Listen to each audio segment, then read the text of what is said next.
هذه العادة الجيدة الجميلة الرائعة التي لم نجدها في باقي البلدان، ألا وهي السلام على الإمام ثم يسلم كل منهم على الآخر في بعد التراويح، بعد الصلوات، بعد الجمعة. Cemaat şeyhlikte bu bizim kalede bizde namazdan sonra isetleşiyoruz. Başta imamlara selam veririz. Onlara bütün cemaat birbirine isetleşmiş onlar. Hem şeyhlikte bu kalede bütün devletlerde bu kalede tamamı bizde. Hem de bu şekilde indi motor kalede. ولا بد أن نعلم أن السلام اسم من أسماء الله تعالى. إن başta cemaat bu selam Allah Teala'nın isimlerinden biri. ثم نعلم أن السلام هو سبب من أسباب دخول الجنة. نبينا عليه الصلاة والسلام يقول: لن تدخلوا الجنة حتى تؤمنوا، ولن تؤمنوا حتى تحابوا. ألا أدلكم على شيء إذا فعلتموه تحاببتم؟ أفشوا السلام. Cemaat Peygamberimiz sallallahu aleyhi ve sellem şöyle dedi: siz değil cennete girmesiz hatta Allah Teala'ya iman getirmeden şey, hem sevmeden şey, birbirinizden sevmeden şey, hem indi birbirinizden aramızda selamdan tartmamamız şey. والنبي عليه الصلاة والسلام أول ما دخل المدينة المنورة، والذي يدخل في المدينة يوصي بأهم الأشياء. أول الأشياء قال: أفشوا السلام. قال كثير وأوصى بكثير، ولكن منها قال: وأفشوا السلام تدخل الجنة بسلام. جماعة الإنضام Peygamberimiz sallallahu aleyhi ve sellem Medine'ye gitmeyi vakıtta bu ilk şunsuzluğu kaydaraydı. Selamdan aramızda taratığız, yani isetler şurada selamdan taratığız diyeydi. Hamide şu selam bilen cennete girersin diyeydi Peygamberimiz. هذا السلام قال عنه: أفشوا السلام. قال رسول الله: أفشوا السلام يعني انشروه بين الناس، ليس فقط في المساجد، في البيوت، حتى إذا دخلت البيت والبيت فارغ قل: السلام عليكم ورحمة الله. وحتى إن كان أهل البيت نائمون مشغولون لا يسمعون، مع ذلك أفشي السلام وسلم على أهل البيت عندما تدخل البيت. Peygamberimiz sallallahu aleyhi ve sellem selamdan taratığız diyeydi. Hem bütün işlerde taratığız diyeydi. Hatta mescidlerde değil, fakat mescidlerde değil, hem indi yurtlarımızda, hem hıcralarımızda.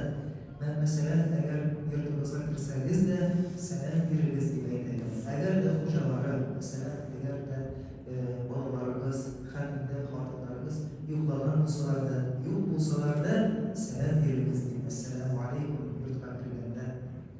نبينا عليه الصلاة والسلام قال لأنس بن مالك: قال يا أنس، إذا دخلت إلى بيتك فسلم، فإنها بركة، بركة على نفسك، على أهل بيتك، على طعامك، على كل شيء في البيت. Peygamberimiz sallallahu aleyhi ve sellem hadis ile Peygamberimiz ayette Enes radıyallahu anh'da: ey Enes,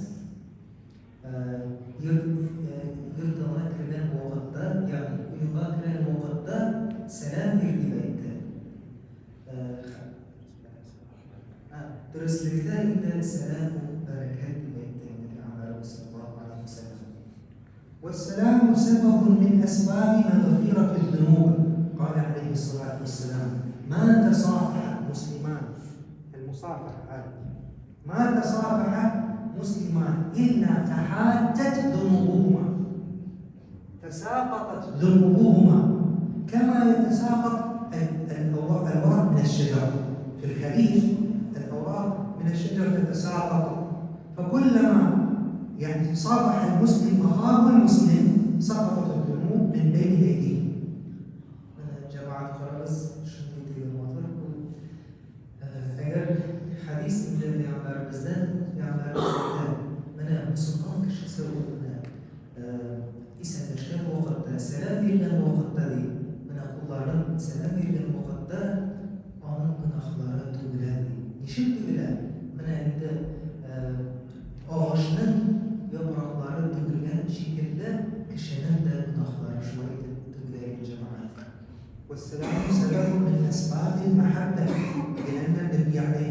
والسلام كما ذكرت لكم قبل قليل حينما قال ألا أدلكم على شيء إذا فعلتموه تحاببتم أفشوا السلام بينكم. فالسلام يؤدي إلى المحبة. جماعات سلام جنة كقربن يولدان بالبرد خمين سلام مخبرن وطرور جماعات سبب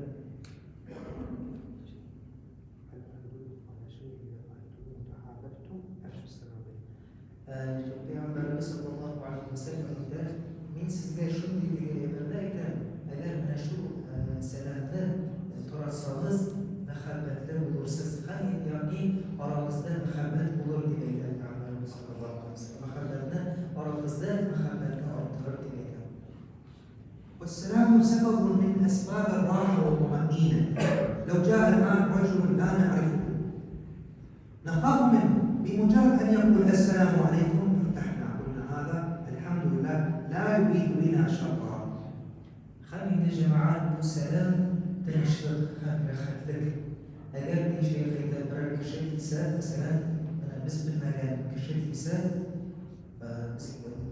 بلكن عندك شيء بكرة ممكن نرسلك كده وكون ده نرسله لكن يوصلنا لا نرسله ممكن أجل شيء ده السلام عليكم ورحمة الله وبركاته أي سالس السلام يرسل ده بس نكون بس نشرب كده نشوف خطة.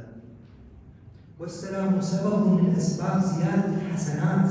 نبينا عليه الصلاة والسلام كان جالسا مع أصحابه فجاء رجل وقال السلام عليكم، فقط قال السلام عليكم كلمتان، قال عليه الصلاة والسلام 10. جاء آخر قال السلام عليكم ورحمة الله، قال رسول الله 20. فجاء ثالث وقال السلام عليكم ورحمة الله وبركاته، فقال عليه الصلاة والسلام 30. يعني 10 حسنات أو 10 درجات. بالثانية حينما زاد 20 حسنة أو 20 درجة، ثم إذا زاد قال 30 درجة و30 حسنة. جماعات إذا هو سلام أجرنا ممكن شبك يغيكا خلينا بيعبرمزنا شنو حديث كلا بيعبرمز صحابة لنا تربان وقتا برك شكر ده خلينا هو أيتا السلام عليكم دي أيتا شنو بيعبرمز أيتا ده ون أجر يصلنا دي بعمل خلينا ضغط برك شكر ده السلام عليكم ورحمة الله دي أيتا ورحمة الله سوزن قوش أيتا أنا ربي عبر بزيد يجرما أجر يردد بيتنا خلينا نطمن مش نجيك شكر كده السلام عليكم ورحمة الله وبركاته دي وأنا إن زيادات سلام جدا شو ده بيعمل النبي صلى الله عليه وسلم يدا من قدس قالت أجر نقض الملوك الشديد. ولا بد أن نعلم إخوتي في الله أن السلام سنة، ولكن رد السلام واجب. رد السلام واجب، لا بد أن نرد السلام.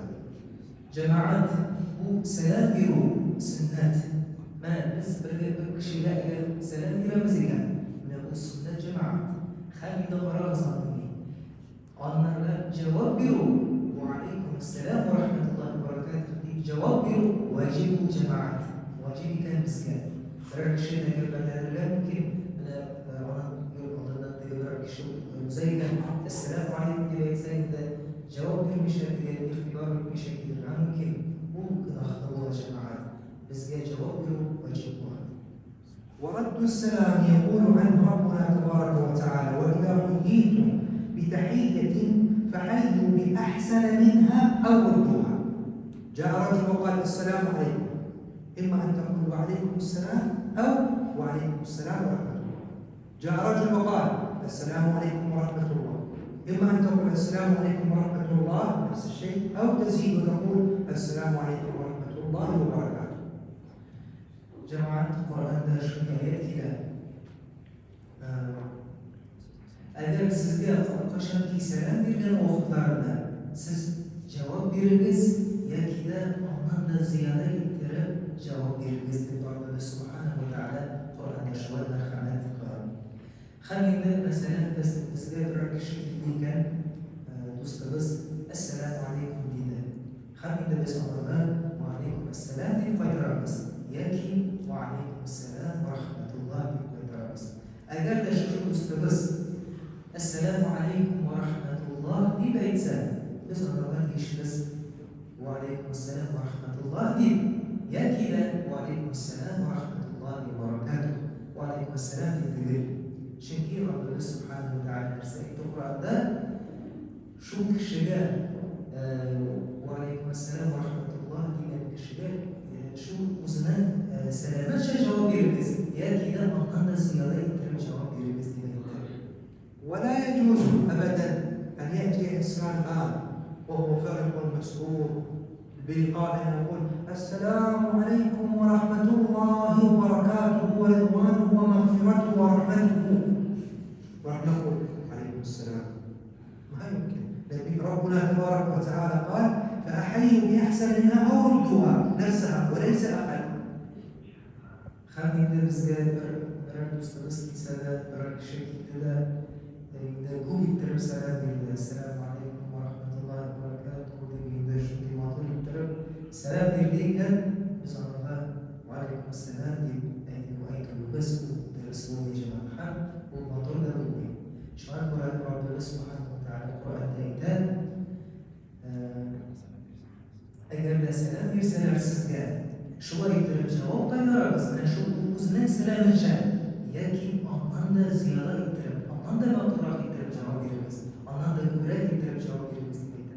الصحابة الكرام كانوا إذا مشى صحابيان وافترقا فرقتهما شجر أو جدار أو حجر يفترقون يعود فيسلم بعضهم على بعض لمعرفته بقدر السلام وأجر السلام. Sahabeler cemaat sahabeler divar altında yaşasalar şu divar altına gidip birbirleri bilen isenleşebilir. Yani birbirlerine selam verebilirler.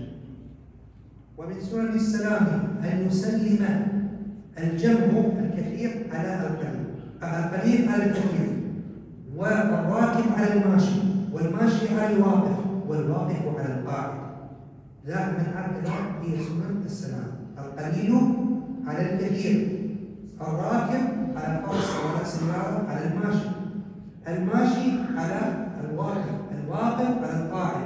هكذا هي آداب السلام. خلينا جماعات سلامين أدبلerinden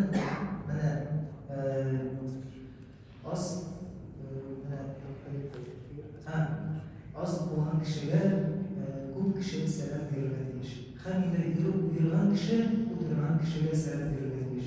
Hamide oturan kişi duran kişiye selam verilmelidir. Hamide mesela kişi maşinada giderken işlokla şeye giderken kişiye selam verilmelidir. Şu selamın adablarından. والسلام يكون خاصا بالمسلمين. هذا السلام هي تحية الإسلام. فإذا ما سلمنا على مسلم هكذا، أما إذا سلمت على كتابي فلا يكون هذا السلام لأنه خاص بالمسلمين. خم جماعات منابوي جدا بس اختبار التربيش بس ومن شو بس السلام مثال شو بس وإذا خاص مسلمان درعاني عنديش وإذا مسلمان هم عنديش نرجال وسلام أما بعد ذلك إخوتي في الله السلام يكون على من تعرف وعلى من تعرف. لا أن تمر بالمسلمين تعرف أنهم مسلمون، هؤلاء مسلمون 100% تعرفهم جيدا، ثم لا تسلم إلا على من تعرف. هذا علامة من علامات قيام الساعة، وسماه رسول الله صلى الله عليه وسلم سلام خاصة، وإنما السلام عام للمسلمين. خم جماعات bu selam diyor bilmem kişilere bilmeyen kişilere selam verirler. Hadinde Peygamberimiz sallallahu aleyhi ve sellem bir hadis gibi kıyamet gününün ganimetlerinden cemaat selamını bilgen kişilere yine selam veriyoruz. Mesela kişi giderken şu Müslüman kardeşim bile o Müslüman iken bile ama selam vermiş olsun gider. في عبارة زي نشوف قيامة خالقنا نرسل كان بس بالجان كشنا بالمجان كشنا سنة بيرجع كش أجل ومسلم كش سوسا. ويوم القيامة إن شاء الله في الجنة تستقبلنا الملائكة إن شاء الله وينادون علينا سلام عليكم طبتم فادخلوها خالدين. حتى في الجنة سنسمع السلام إن شاء الله. طبتم فادخلوها خالدين.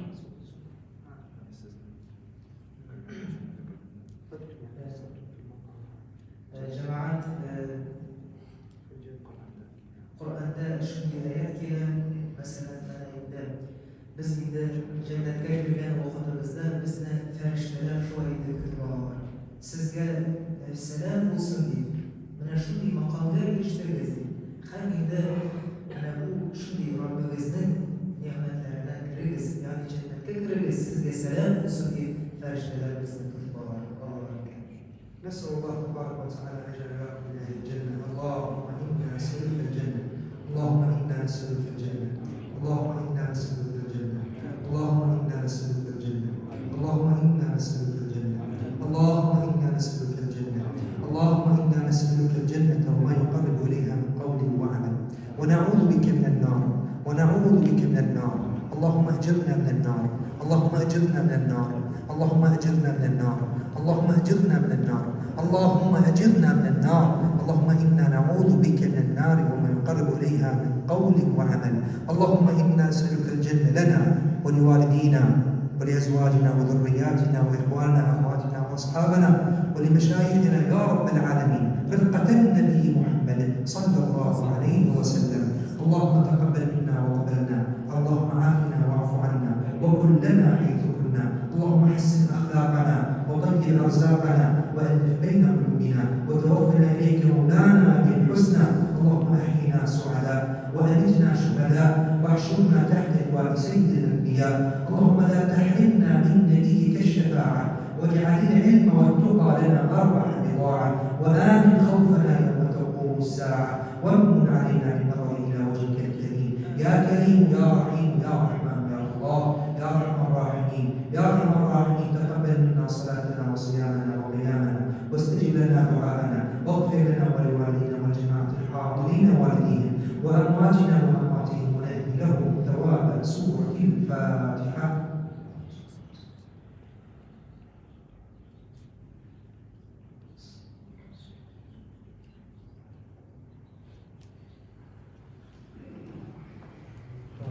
السلام عليكم.